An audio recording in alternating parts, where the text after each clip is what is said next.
Yeah, best blocks all set.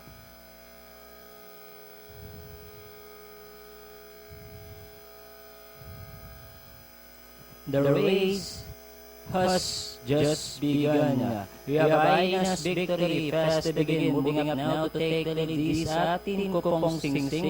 In between runners comes Princess Atiana, then followed over by Mika's Jewel. Milady's Luck comes next, heading towards the 1,000-meter pole. Two runners fighting it out for the lead, moving up on the outside comes Mika's Jewel. Running by the rail comes Aina's victory, then followed by Princess Atiana. Next in line natin ko pong sing-sing.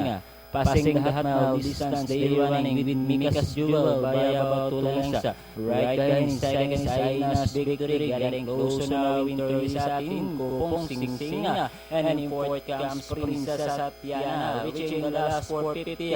Mika's Jewel by about 3 lengths, followed by Aina's victory. Atin ko pong sing-sing now moving up on the outside, catching the second spot, and as they turn for Roma, Mika's Jewel by about 3 lengths, followed now by atin ko pong sing-sing, sorry, outside second. And down the stretch they come, Mika's Jewel, atin ko pong sing-sing, Spiral second. And down to the finish, Mika's Jewel, atin ko pong sing-sing in second. And the ring finish line, Mika's Jewel.